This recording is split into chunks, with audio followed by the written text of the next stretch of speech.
Welcome to the video. Imagine yourself far away, high upon a rugged mountain in the heart of the Byzantine Empire, nearly 12 centuries ago. The world below is vast and bustling, but here, in this isolated monastery, a different rhythm governs time, one marked by silence, stillness, and the steady passage of days in devotion. In this place, silence is not just absence of sound, but a sacred presence. Hunger is a form of prayer. Sleep, when it comes, is brief and fleeting. The walls here have witnessed centuries of quiet suffering, steadfast faith, and the endless struggle to balance the spiritual and the earthly. As you settle into your quiet space now, let your thoughts drift gently into the world of these ascetics, monks who sought God through discipline, self-denial, and an unyielding devotion to their faith. Together, we will explore their daily lives, their sacred rituals, the turbulent controversies that shook their world, and the lasting echoes of their voices, preserved in delicate manuscripts and whispered legends. Let us begin this journey slowly, with the dawn of a typical day inside a Byzantine monastery, a world both distant and strangely intimate. It is not morning yet, not by the world's reckoning. The sky outside is still pressed down with the deep pre-dawn dark. There is no sun to greet you, no birdsong, no hint of warmth. The only light, if one can call it that, is the faded silver of the moon, reflecting faintly off the distant sea and the pale, cold stone of the monastery walls. You are already awake, not because you chose to be, but because in this place, rest is rationed like everything else. You sleep, if you can call it that, wrapped in coarse wool on a flat slab of stone. The floor beneath is uneven, worn down by centuries of shuffling feet and kneeling knees. It presses against your ribs, your shoulder blades, your hips, until you no longer feel discomfort, only the simple awareness of your own weight. The wool cloak around you is rough, like burlap, and never quite enough to keep out the mountain chill. You wear it to sleep, and you wear it by day. Beneath it, the layers are few: a long linen tunic, a rope belt, and bare legs exposed to the cold of the stone floor. Not until you're summoned, and you will be summoned soon. The first bell comes not with grandeur, but with restraint. It rings once, maybe twice, then falls back into silence. It is not meant to shock you. It is a reminder, calm, inevitable. You have no choice but to rise, and so you do. The stone beneath your hand feels damp, and the thin wool does little to cushion your knees as you rise. You fold your cloak tighter and slip your sandals on. The leather straps are worn and cracked, stiffened by years of use and the mountain air. You step into the corridor. It is narrow and dim, just wide enough for a man to pass without brushing both shoulders. The walls, made of thick-cut stone, are ancient. You can smell the centuries in them, a mixture of candle soot, earth, mildew, and wax. A faint current of wind moves through the hallway, almost imperceptible, but it's there, always there. You are not alone. All around you, others are waking, each monk stepping quietly into the corridor like a ghost. No words are spoken, no glances are exchanged. This is not a time for fellowship. It is a time for duty, for discipline, for silence. Your feet echo softly against the stone as you walk, always to the right, always in single file. The steps you take are slow and even. There is no rush. There is never a rush. Time here does not belong to you. It is dictated by prayer, by bells, by the slow passage of the sun across the sky, and the arc of the liturgical calendar. At the end of the corridor, an archway opens into the chapel. the heart of the monastery. The space is dimly lit by candles in high sconces, their flames swaying gently as if in rhythm with the breath of the mountain. Shadows stretch up the curved ceiling and dance across the icon-covered walls. You move to your place, assigned, unchanging. You bow your head, the cold bites at your fingers. You do not kneel yet, that will come later. In the flickering light, the icons shimmer faintly. The faces of saints, angels, and martyrs stare back with steady, expressionless eyes. Their painted features are stylized, otherworldly, meant not to mirror humanity, but to remind you of its transience. Gold leaf catches the candlelight, not shining exactly, but glowing with a warmth that the stone around you does not share. The air smells of old smoke and pine wax. Beneath that, the faintest trace of incense still lingers from last night's service. Its sweetness has faded, replaced by something more austere. The cold breath of the mountain and the soft decay of time. The chant begins. It is slow, so slow. Ancient Greek, chanted in tones so low they barely register as melody. The cantor's voice is aged, not just in years, but in the weight of repetition. He has sung this before. He will sing it again. It is not for performance. It is for God. The stone bites your knees through the thin fabric of your robe. But this, too, is part of the offering. You do not pray with words, not yet. The prayers are recited aloud by those appointed to do so. You follow them in your heart, in the movement of your breath. Inhale, exhale, a slow rhythm, a steady presence. There is no food. There will be no food. Not until after sunset. And even then, the meal will be slight. A small bowl of lentils, a piece of barley bread, water drawn from the cistern. No meat, no dairy, no oil. Fasting is not a season here. It is a way of life. It empties the body, yes, but also the mind. That is the purpose, to remove distraction, to strip the soul bare. But now you are still kneeling, your eyes closed, your breath slow. The chant continues. The flames of the candles flicker. The cold settles in your shoulders and does not leave. Outside, the sky is beginning to lighten, though the chapel remains in shadow. You may glimpse the pale edge of dawn through a high, narrow window. Not enough to warm, but enough to mark time. The service draws to a close, and you rise, slowly, carefully, feeling the stiffness in your knees and the dull ache in your lower back. The day is only beginning. Soon you will be sent to your tasks, copying manuscripts in a freezing scriptorium, pulling weeds in the silent garden, carrying buckets of water up steep steps from the cistern below. You will work in silence. You will speak only when permitted. You will fast. You will pray. And you will do so again tomorrow, and the day after, and the day after that.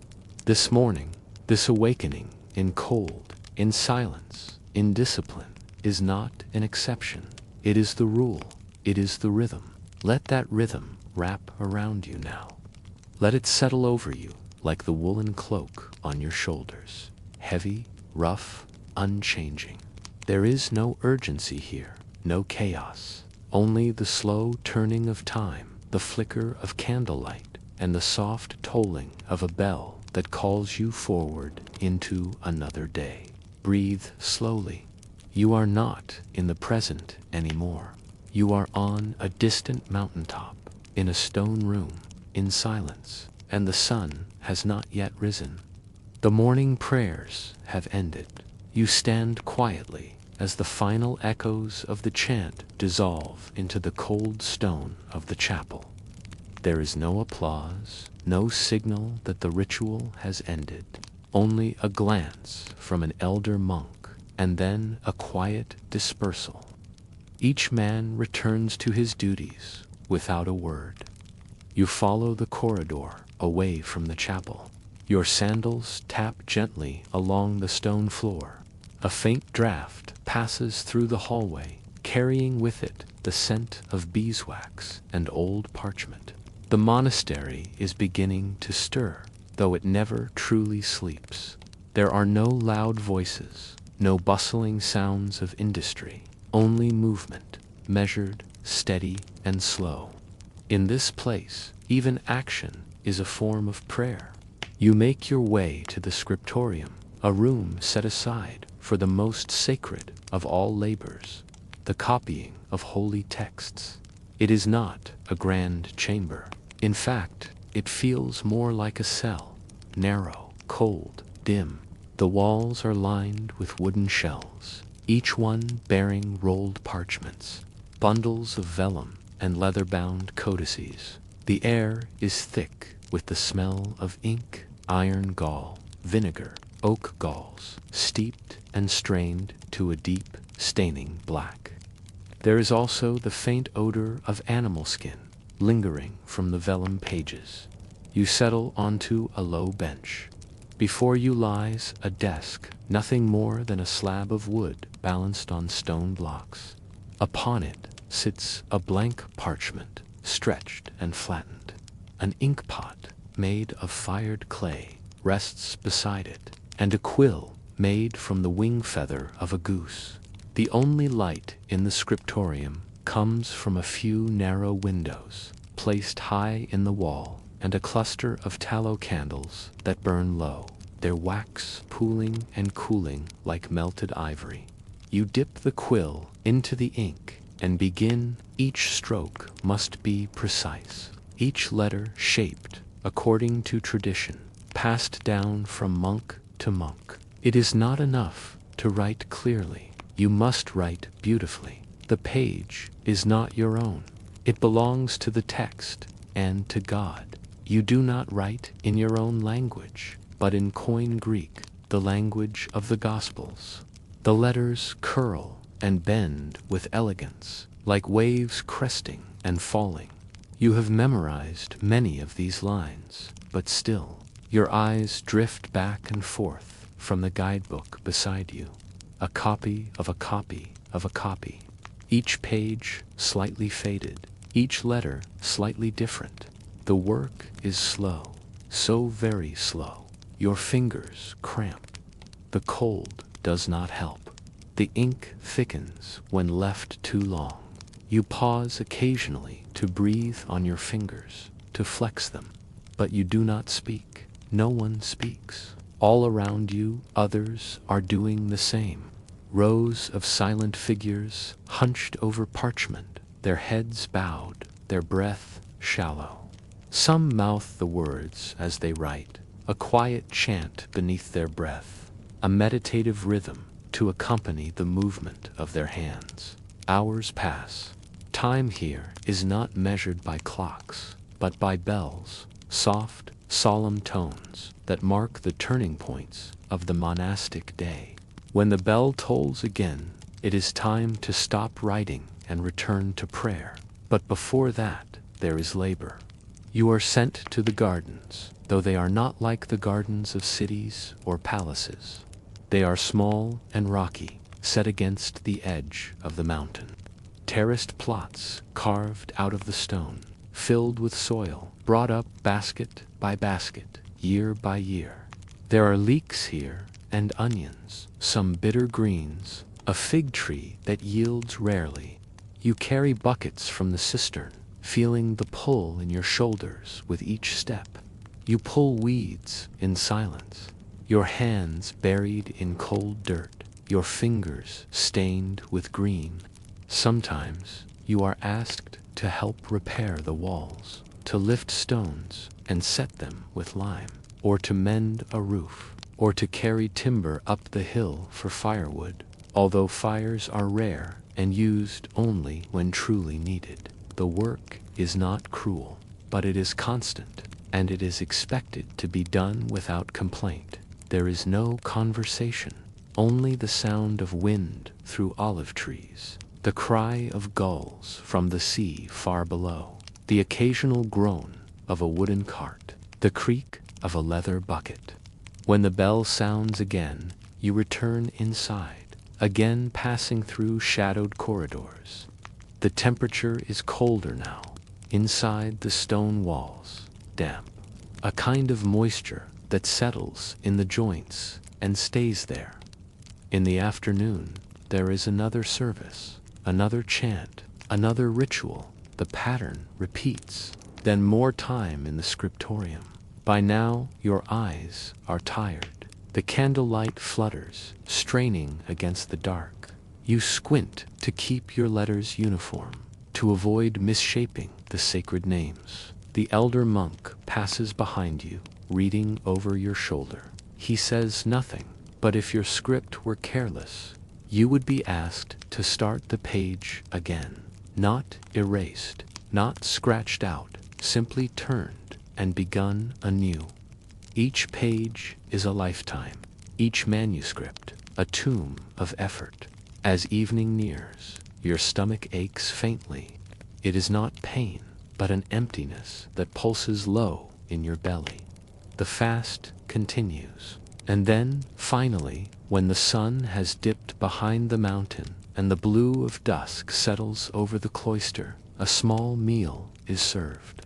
Dinner, if it can be called that, is held in silence. You sit on a bench beside the others. A small wooden bowl is placed before you, lentils boiled until they split. A crust, of course, barley bread, water poured from a clay jug. Sometimes there is a slice of salted olive. You eat slowly because you must, and because the body has adjusted to very little. A few bites, and already you begin to feel full. A reading is performed during the meal, a sermon, a passage from Scripture, or a life of a saint. The voice is steady, low, and unhurried.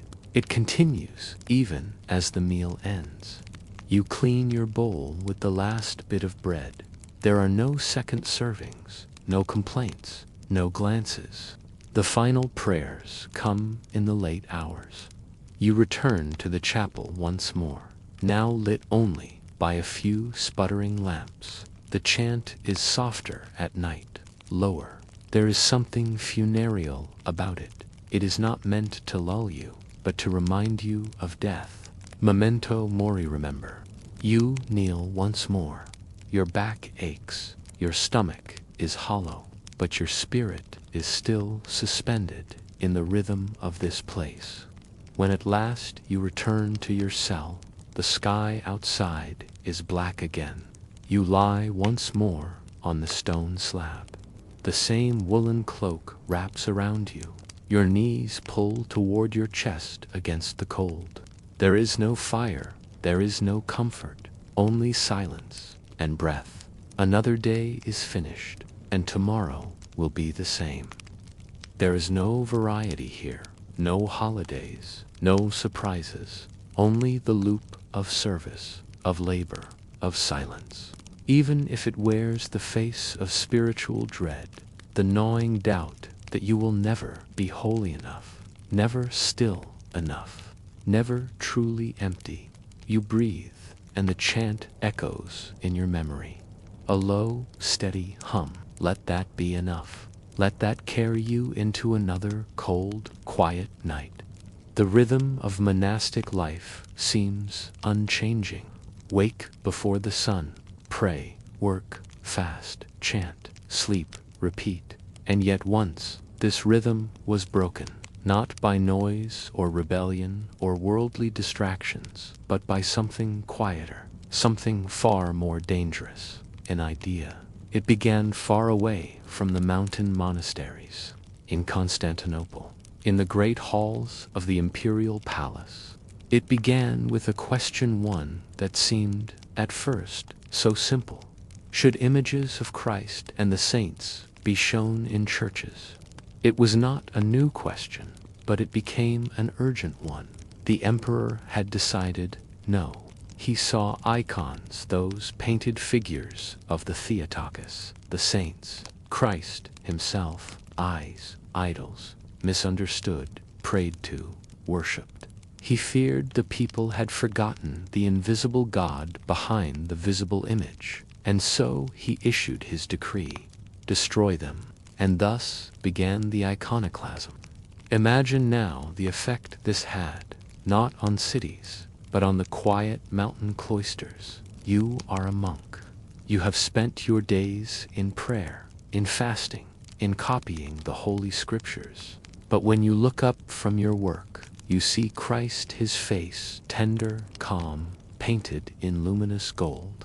You see the Theotokos, gentle and sorrowful. They watch over you as you kneel. They meet your gaze. They remind you that the divine once took on flesh, that the Word became visible. Now the emperor says they must be destroyed. Imagine the silence that follows this decree.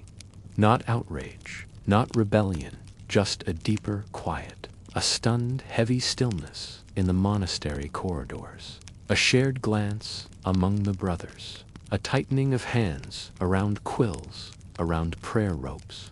No banners are raised, no swords are drawn. The monks resist in the only way they can. They hide the icons behind stone walls, beneath floorboards, in the folds of cloaks, in the pages of books, in secret alcoves behind the altar.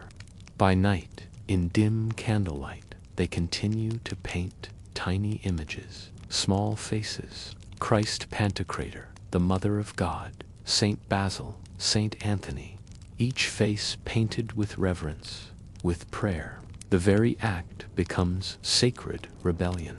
Some monks refuse to remove the icons from their chapels. They are arrested. Imagine now standing in a chapel where the icons have been scraped from the walls, the stone bare, the paint erased. Only faint traces remain: outlines of Halo's eyes, hands that once reached out. Where is the face that guided your prayers? Where is the reminder of incarnation? You begin again. You pray more deeply. You draw the image again in your mind, and you wait. Outside the monastery, the empire churns. Emperors come and go. Some support icons, others do not. The court debates doctrine like it debates borders, with strategy and suspicion. Councils are held, edicts written, icons are restored, then removed, then restored again. But in the monastery, time moves differently. Here you endure, you continue to pray, you continue to fast, and always, always you remember. You remember the night you helped hide the last icon of the Theotokos. You wrapped it in cloth, kissed its surface, buried it beneath the chapel floor, and you prayed that one day it would be uncovered. Not just the wood and paint, but what it meant, what it brought. Presence. Years pass, decades. The monks who hid those icons grow old. Some die before the restoration, but the memory remains. And slowly, so slowly, the tide turns. An empress rises. She is sympathetic, and one by one, the icons are brought out of hiding. They are unwrapped, unburied, repainted, restored. In a great procession, they are carried back into the churches and monasteries. The monks weep, not with joy, not loudly, but with quiet relief, with reverent recognition. Once again, as you kneel in the chapel, you feel their gaze, the saints, the angels, the Christ, not watching, not judging, but accompanying. Their faces still glow in candlelight, still shimmer with time. They are there, once again, not to distract, but to direct. This, then, was the turning point. Not a battle, not a war, but a slow, enduring resistance. A resistance made of silence, of ink, of color, of devotion, of memory. A quiet refusal to forget the face of the divine. And so, as you sit now in this mountain cloister, listening to the wind against the stone walls, feel that presence again. The icons gaze out, unchanged. The monks who protected them are long gone, but their faith remains, their silence remains. Their resistance echoes in every brushstroke, and in the hush of this place, it becomes your own. Time passes slowly in the monastery, but it passes nonetheless.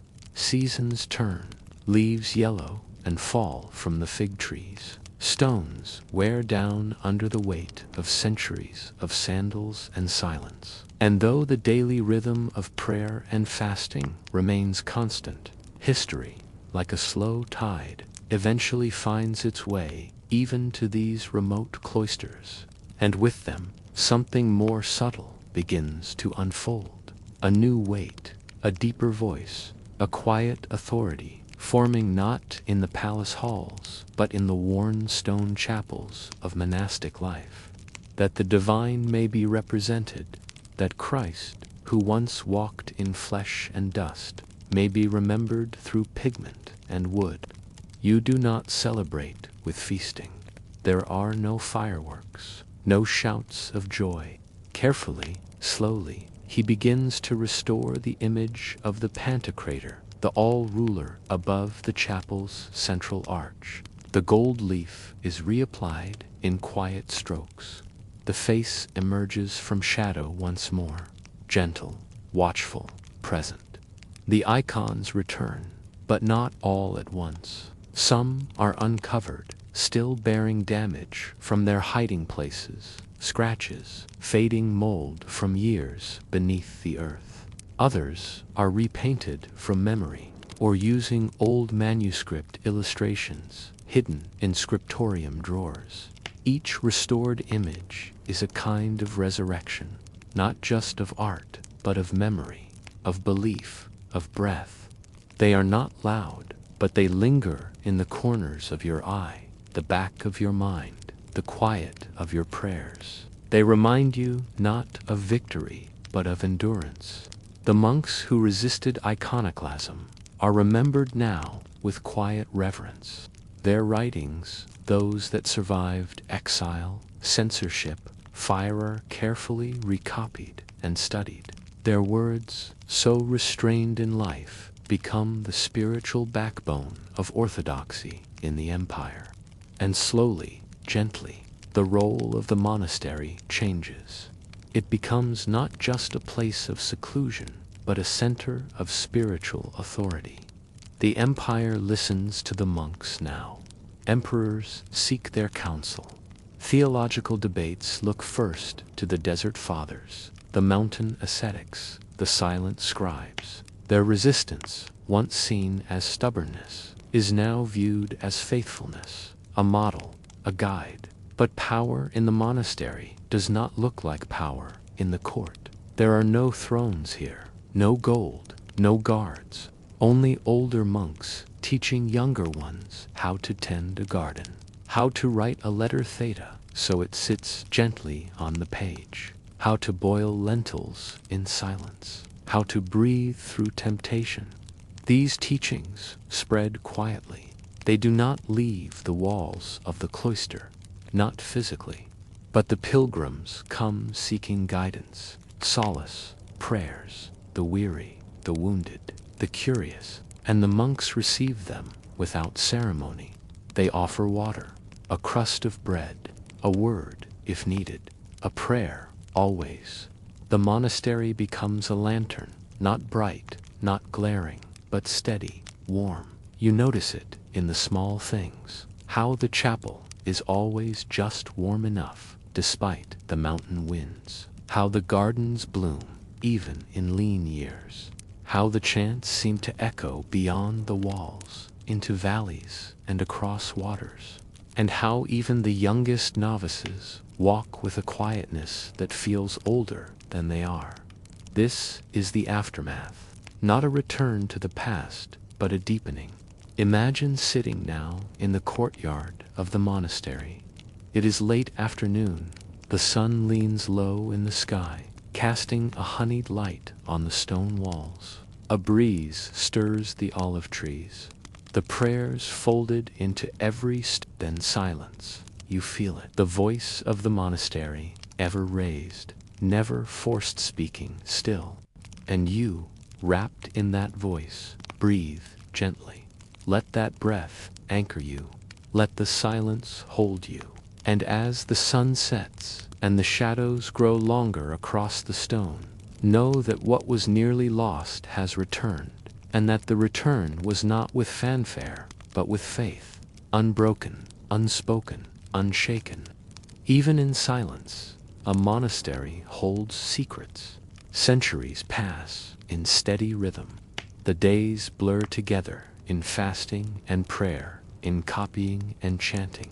But beneath the stone floors, behind the plastered walls, under the vaulted chapels, and into the bones of the mountains themselves, history waits. Patient, quiet, unseen, it begins. Perhaps with a whispered rumor among scholars, a peculiar footnote in a long-forgotten text, or a faded icon that seems to hint at an older chapel, a deeper foundation, a corridor sealed centuries before.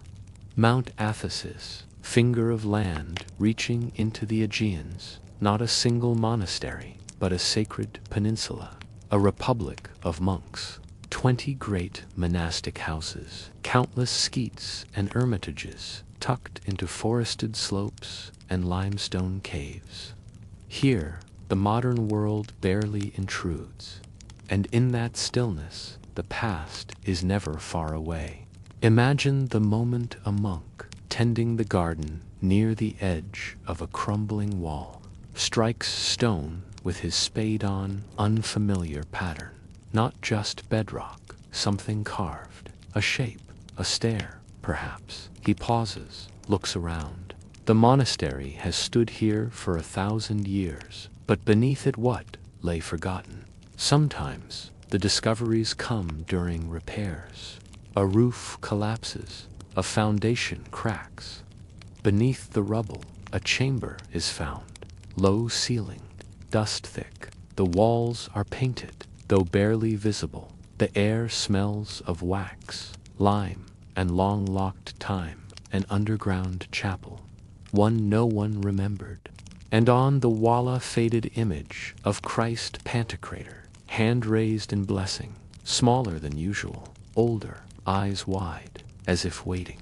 In one monastery, Karakalu, perched above the Sia 10th century crypt, was uncovered beneath the chapel floor.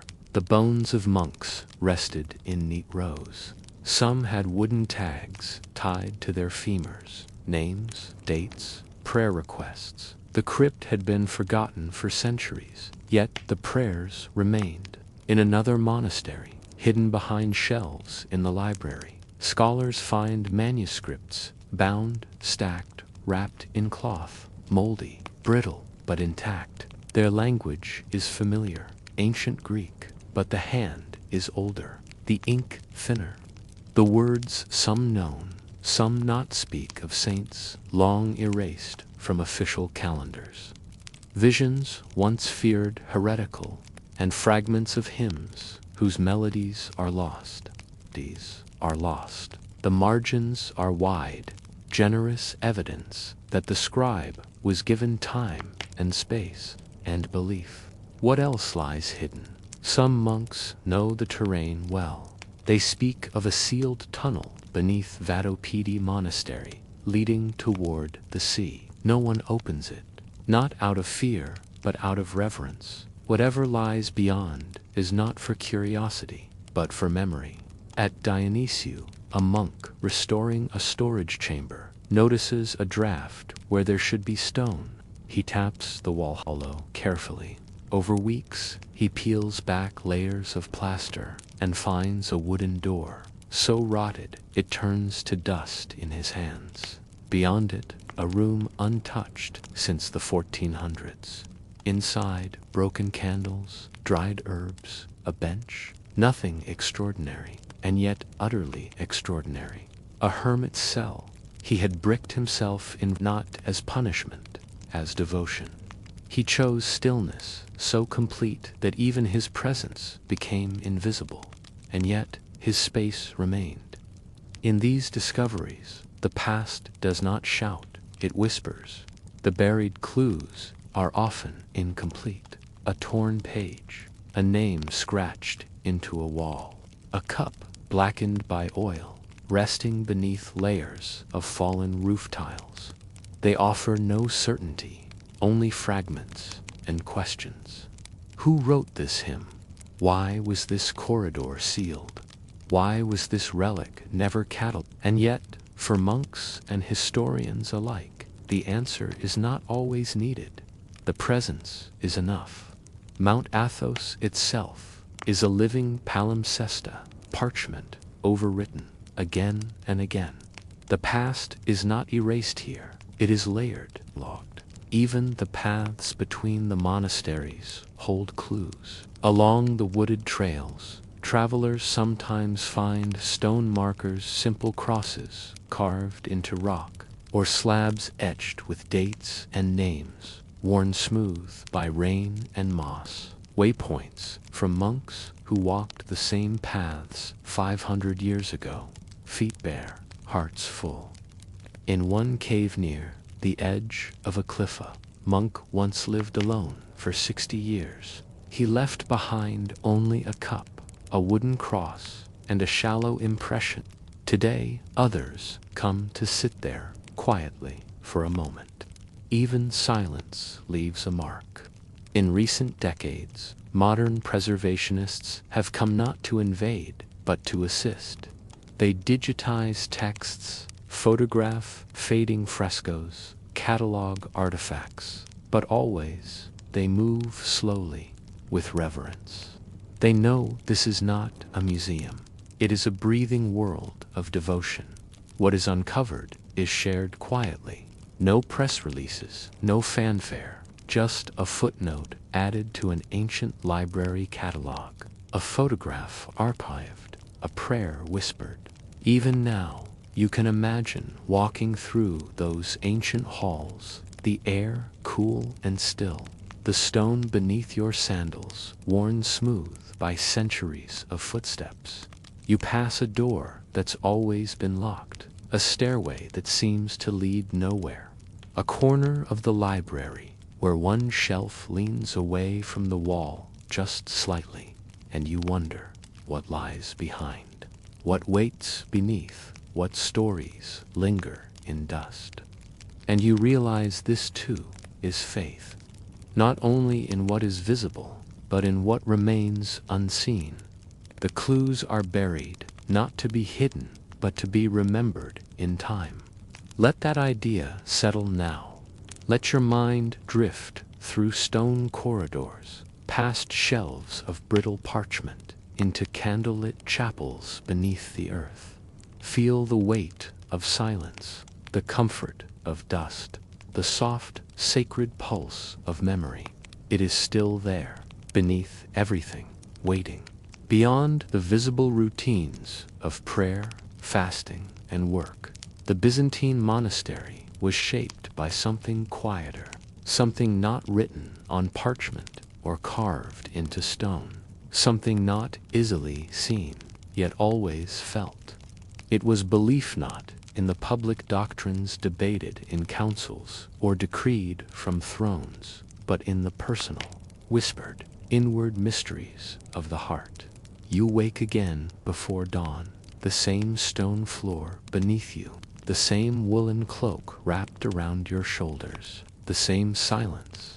But this morning, you are not summoned to the scriptorium or the garden. You are given permission to walk alone to the cave. The elder monk nods once, says nothing. You understand. There is a place, about a half-hour's climb into the cliffs beyond the monastery walls. Stones roll beneath your feet. This is the path of hesychasm, the practice of stillness, of the world. The cave is small, low-ceilinged. You enter on hands and knees. Inside, it is dark at first. The air is cool. You close your eyes, and you begin the prayer. Kyrie eleison, Lord, have mercy. Repeated again and again, gently, with the rhythm of your breath. Inhale, Kyrie, exhale, eleison, over and over, not as a chant, not as a performance, but as a descent, a turning inward. This is the heart of hesiasm, the belief that stillness brings one closer to God, that beneath all thought, all noise, all striving, there is presence, not found in argument, but in quiet repetition.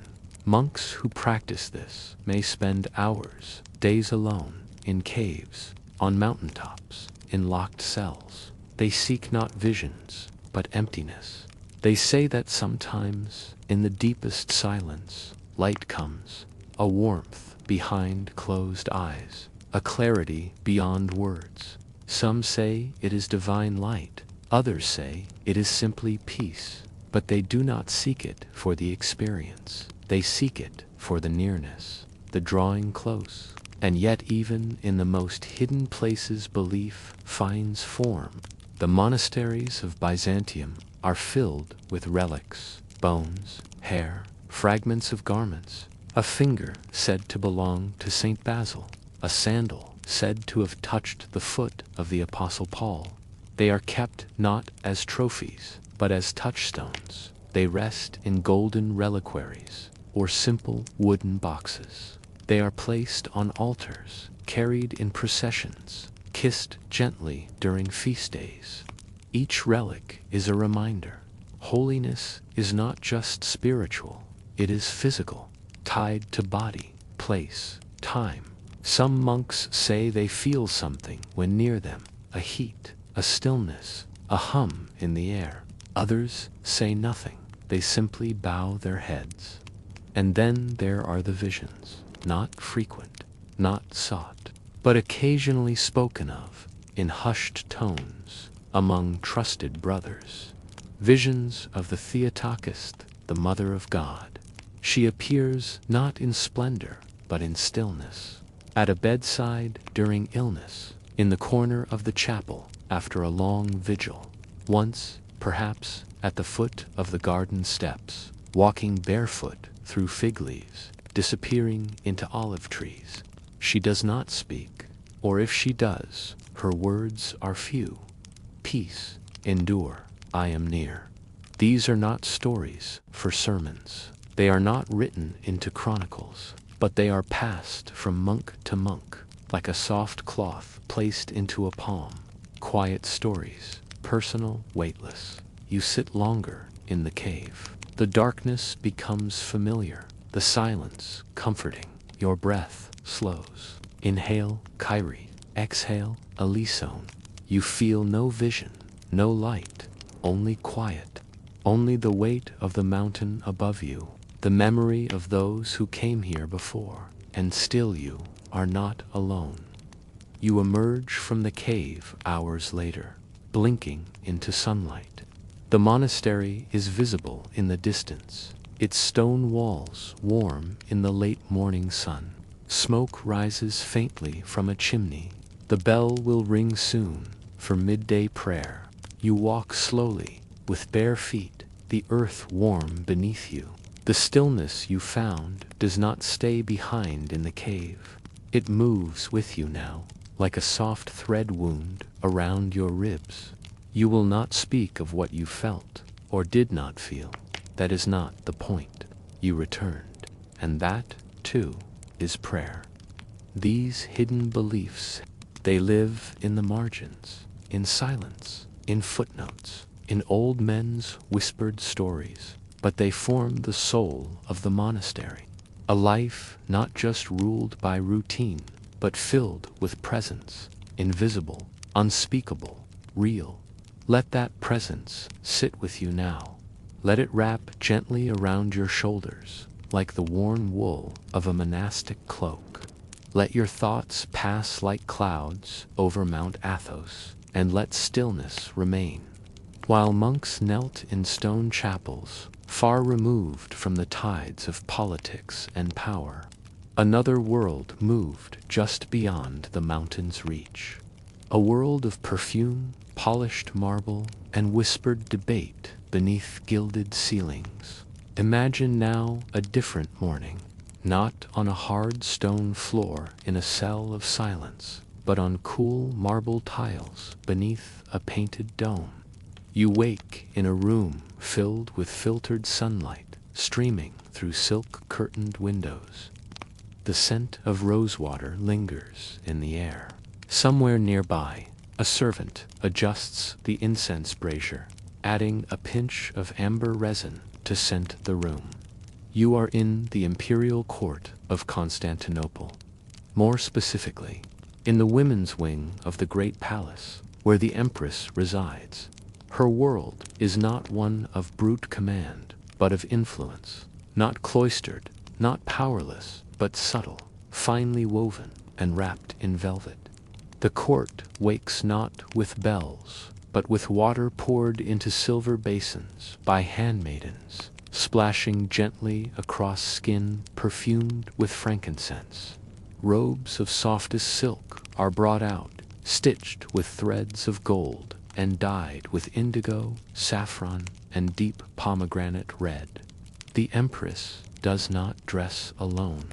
Her ladies attend her well-born women trained not only in the arts of beauty and etiquette, but also in scripture and politics. She steps into her sandals' thin, supple leather, her earrings glint, her veil is adjusted, and then she is ready to be seen. She enters the peristyle, a long columned hall. Here, court life unfolds in layers of ceremony, formality, and conversation. Velvet-covered couches line the marble walls. Small, low tables are scattered with cups of diluted wine, honeyed figs, scrolls, and scraps of parchment. This is not a space for idleness. It is a place of theological salons gatherings, where ideas are shaped, debated, passed like pearls from hand to hand. The empress takes her place, and soon a scholar is ushered in. He bows not too low, for to kneel before her is reserved for matters of state. They speak of the nature of Christ, of the writings of the Cappadocian Fathers, of the council at Nicaea. The empress listens intently, asks questions, challenges, corrects. She is fluent in the language of the Church, not just Latin or Greek, but the subtleties of creed and canon. This is not vanity.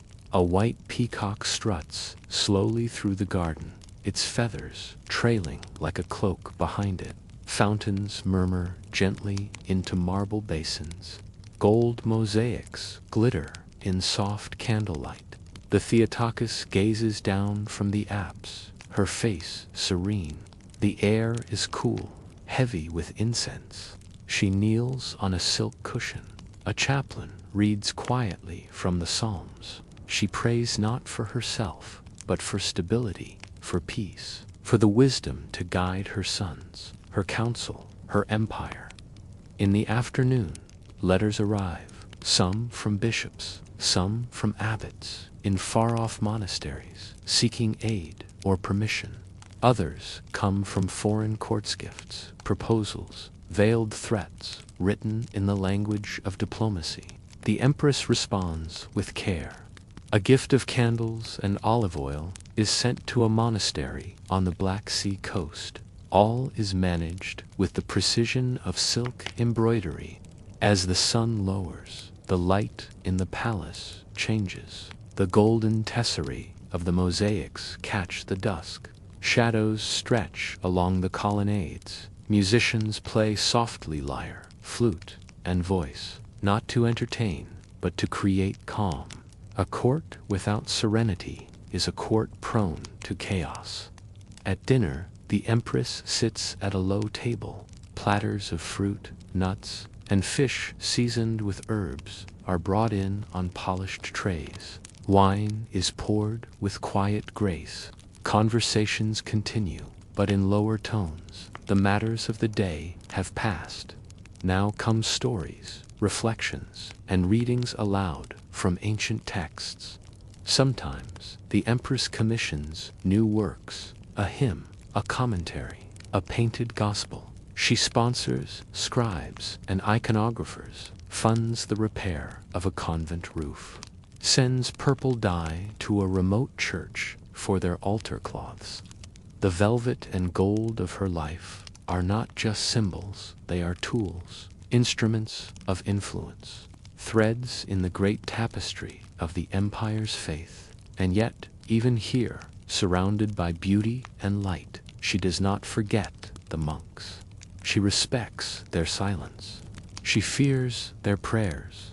She knows that, while she rules the empire in marble halls, they hold its soul in candlelit caves. At night, she removes her rings. She loosens her veil.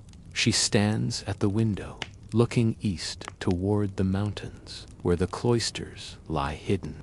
She cannot hear their chants, but she feels their rhythm. She does not speak with their saints, but she knows they walk the earth. In the soft hush of imperial evening, palace and monastery are not so far apart, two halves of Byzantium, two mirrors, one gleaming with gold, the other with tears and ash. And in their shared silence, something eternal unfolds. So now, imagine yourself lying on soft cushions in a marble room, the sound of a fountain lulling in the distance, the last light of evening falling through colored glass. The empire rests, the icons gleam, the court breathes, and behind it, all the gentle pulse of velvet and gold. In Byzantium, the throne did not rest on solid ground.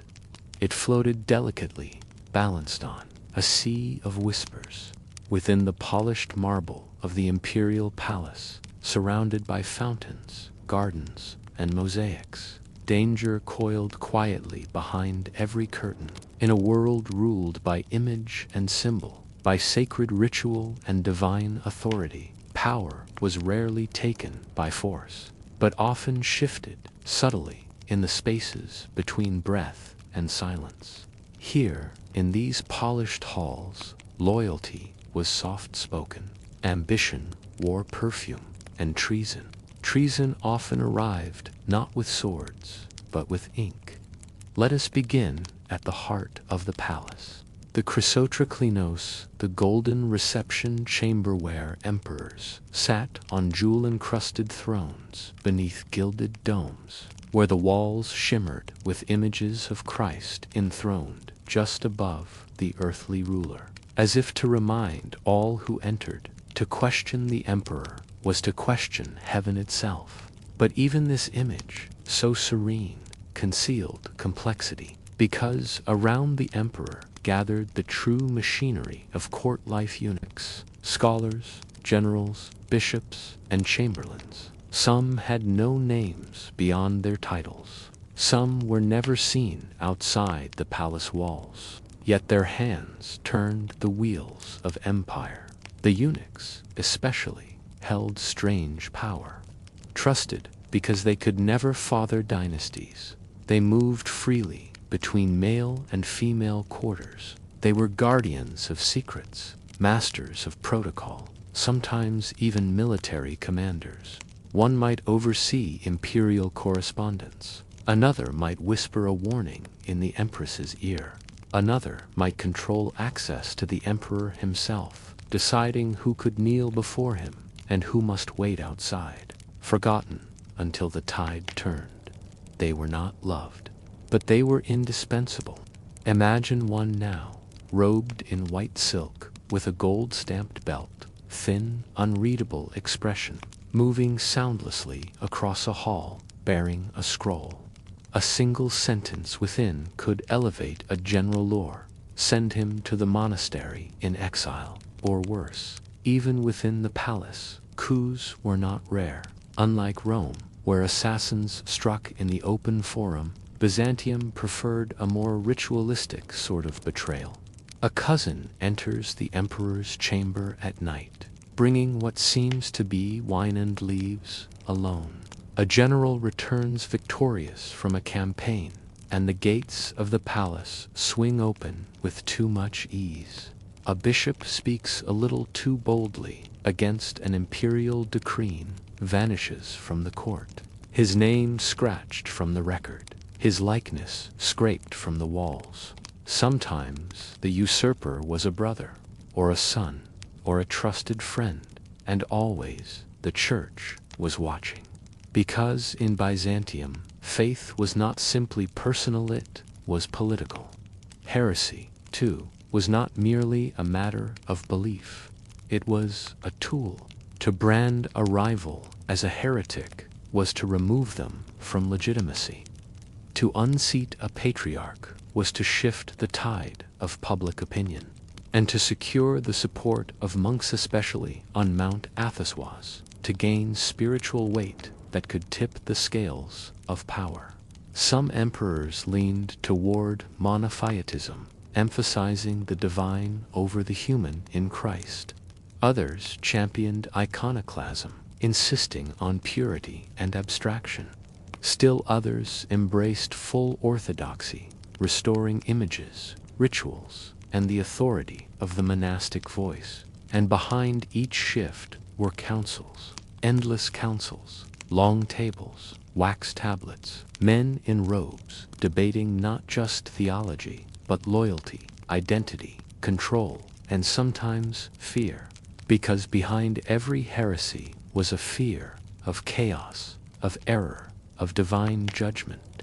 And behind every orthodoxy was a hope that unity might bring peace, that the empire might endure. As night falls over Constantinople, the palace windows flicker with lamplight.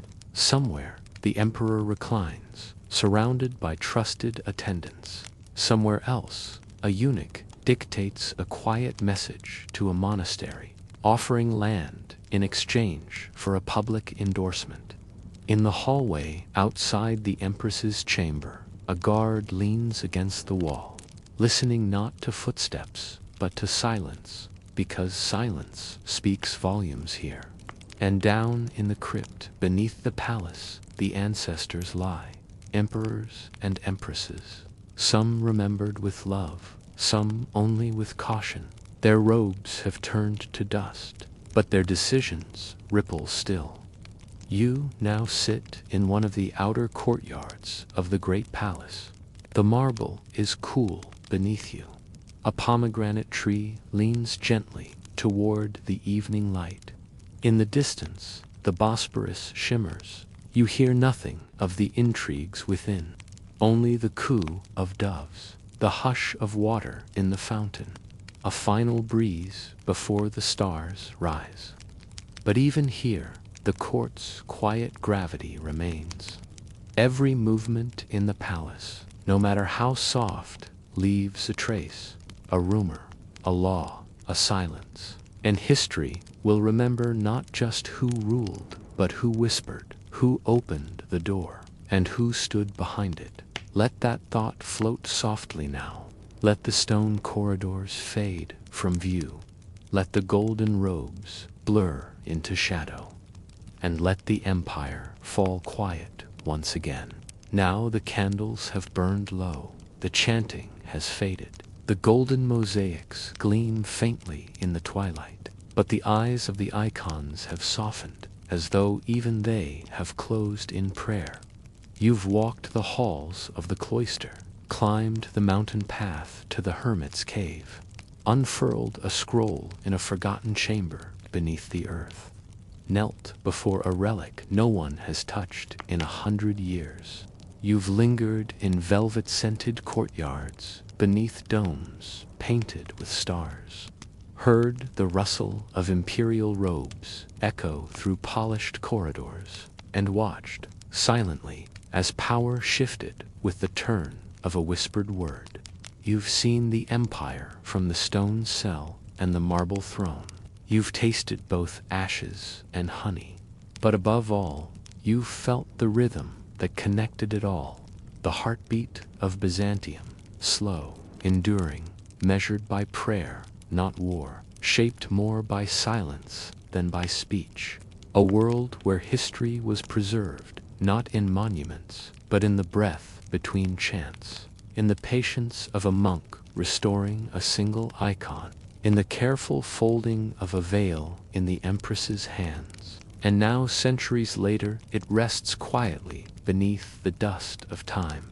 The monasteries remain, the sea still laps at the foot of Mount Athos, the wind still carries the scent of fig leaves and old incense. The marble floors, worn smooth by sandal and shadow, still reflect the dawn. And far beneath the surface, in libraries and crypts, voices wait to be remembered, whispered prayers, hidden hymns, the long hush of history. You can let them rest now. The struggle, the silence, the suffering, the gold has all passed, and you are not on stone anymore. You are warm, safe, still. Let your breath slow. Let the candlelight dim behind your eyelids. And as Byzantium drifts into the mist of memory, allow yourself to drift with it, through mountain fog, through holy silence, through soft, endless sleep. History is quiet now, and you may rest. Good night.